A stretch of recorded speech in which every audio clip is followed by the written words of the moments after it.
একটা যুদ্ধ কখন শেষ হয়? যখন গুলি থামে? না, যুদ্ধ শেষ হয় যখন মানুষের ভেতরের আতঙ্কটা মারা যায়। একটা যুদ্ধ আছে যা শেষ হয়েছিল বন্দুক থামার আগেই।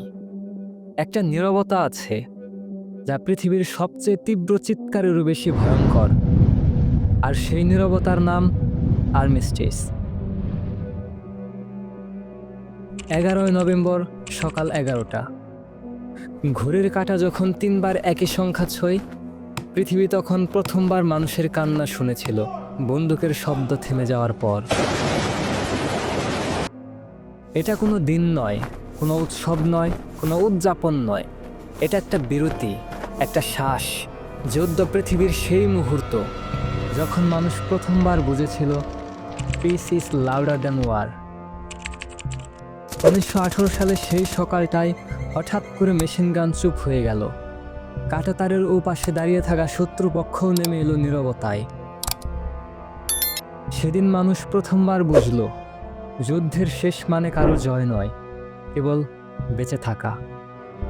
কাঁটাতারের দুই পাশে দাঁড়িয়ে থাকা মানুষরা প্রথমবার একে অপরকে দেখেছিল, শত্রু হিসেবে নয়, বন্ধু হিসেবে নয়, ভয় পেয়েছে এমন দুইজন মানুষ হিসেবে। যুদ্ধের জয়ের মঞ্চে কোনো করতালি নেই, শুধু মৃত মানুষের পদচিহ্ন। ওয়ার্ল্ড ওয়ার 1, মানব ইতিহাসের নিষ্ঠুরতম যুদ্ধগুলোর একটি। পর্বতের উপরে তুষারের মতো জমতে থাকা মানুষের লাশ, 6 কোটি সৈনিক, 1 কোটি মৃত্যু, এক পৃথিবী যেখানে ট্রেঞ্চের কাদায় চাঁদ ডুবে যেত আর মানুষের চিৎকার রাতকে ছিঁড়ে ফেলত। মায়ের চোখে চিঠির অপেক্ষা, হাজারো অচেনা শহরের সুখের ঘণ্টা। রাসায়নিক গ্যাসে অন্ধ হয়ে যাওয়া চোখগুলো শেষবার আকাশ দেখেছিল একটা নীল রঙের আশা নিয়ে।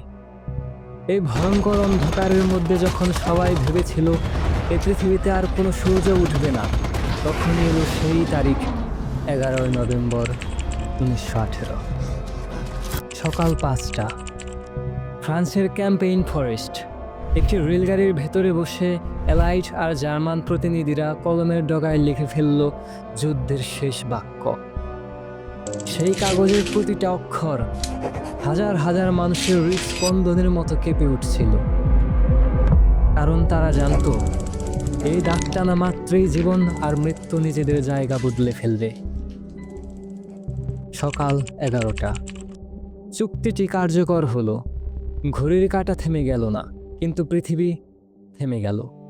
মিনিটের পর মিনিট ধরে শব্দ হারিয়ে গেল পৃথিবী থেকে, যেন কানে তুলো ভরা নীরবতা ছড়িয়ে পড়ল সবখানে।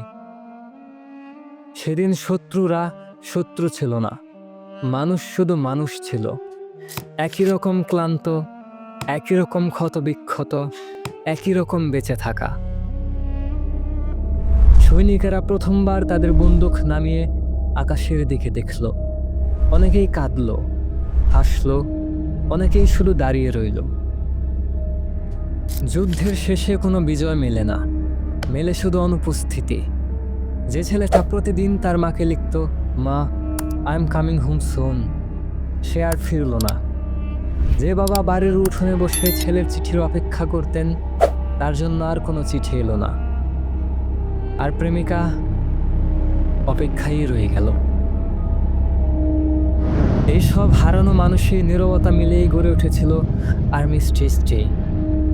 এটা স্মরণ নয়, এটা মানুষের ভুলে যাওয়ার বিরুদ্ধে প্রতিবাদ। কারণ শান্তি কোনো শব্দ নয়, শান্তি হলো একটা নিঃশ্বাস, অথবা আজও পৃথিবীর বহু দেশে 11ই নভেম্বর সকাল 11টায় 1 মিনিট নীরবতা পালন করা হয়। এটা শুধু স্মৃতি নয়, এটা একটা প্রতিশ্রুতি। We will remember, we will never repeat. And it stirs us back and whispers. একটা শান্তির পৃথিবী চাইলে আমরা কি সত্যিই নিজেদের ভেতরের যুদ্ধ থামাতে প্রস্তুত?